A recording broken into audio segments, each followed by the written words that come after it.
Hey guys, it's me Ivan, your Moreno Marino at umuulan ng yebe dito ngayon sa Xinjiang, China. Samahan niyo ko sa panibagong kwento na naman ng buhay ko dito sa barko. Lutong check sa pinakaunang letsyon sa kasalukuyan kong barko.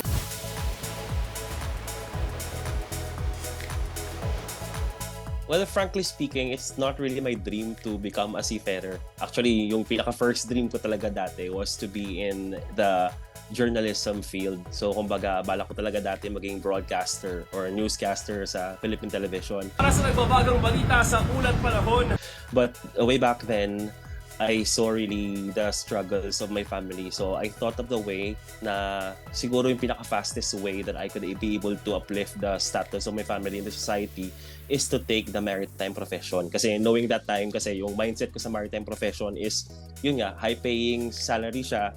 Tapos you could be able to travel the world and explore different horizons. But being in the maritime industry now, I learned to love the profession and I realized how noble it is then. And I'm very proud na I am part of the industry right now and kitang-kita talaga kung ano yung pagpupursige ng mga manlalayag natin all over the world.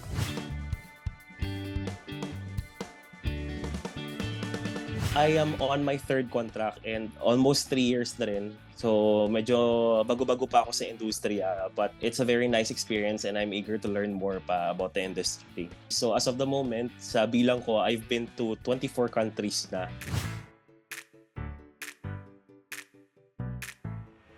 Misconception din ng mga tao na yung kung kapag sinasabi nating salitang seaman, dollars agad, salary agad. But behind that, kumbaga dito sa barko kasi we are jack of all trades. Kumbaga lahat ng mga trabaho na meron sa lupa, there is a potential na ma-experience namin sa barko. Kargador kami dito, taga-pinta, taga-linis, janitor, office worker, taga-welding. Halos lahat-lahat ata meron dito.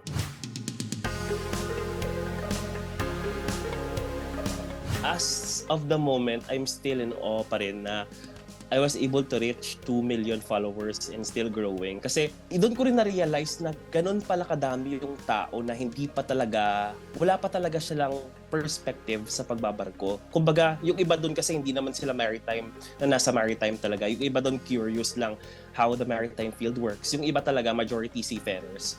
As someone na baguhan pa lang sa maritime industry, hindi ko siya in-expect. Kasi kung iisipin, sinasabi ko nga palagi na mas marami pang mga magagaling na mga seafarers sa akin. Mas marami pang mga kapitan na ngayon, may mga experience na. So, sometimes I question myself na ano bang meron sa akin? Why people like my videos? Why people follow me and watch my videos? So, nakaka-overwhelm din.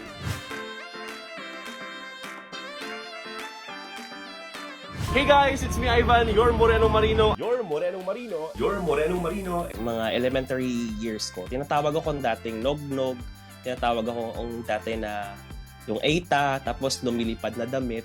Yun yung bansag sa akin dati because of my skin color.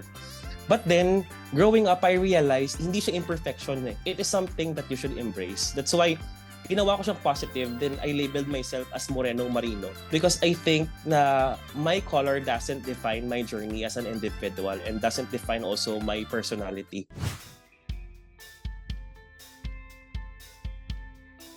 Well, first and foremost, syempre, hindi na mawawala doon yung homesickness. Sinasabi ng karamihan na, syempre, kailangan mo lang tatagan yung loob mo. Pero kapag nasa barko ka na kasi, I think there is no one na kayang i-handle or kaya talagang wala talagang nararamdaman o manhid sa homesickness and anxiety sa barko. Darating at darating talaga sa point na sa apat na sulok ng kabina mo, makakaramdam ka ng pakiramdam na sobrang bigat. Second is sleepless nights. Knowing how the maritime industry works, may mga time talaga na sa sobrang hectic ng trabaho, sa sobrang crucial ng operations, may mga time na umaabot ng 1 araw na kayo walang tulog, 2 araw. And last, siguro yung pinakamatindi is kung kinakailangan mo nang magpahinga pero hindi ka pagpapahingahin ng alon. Iba kasi talaga kapag nasa dagat ka eh.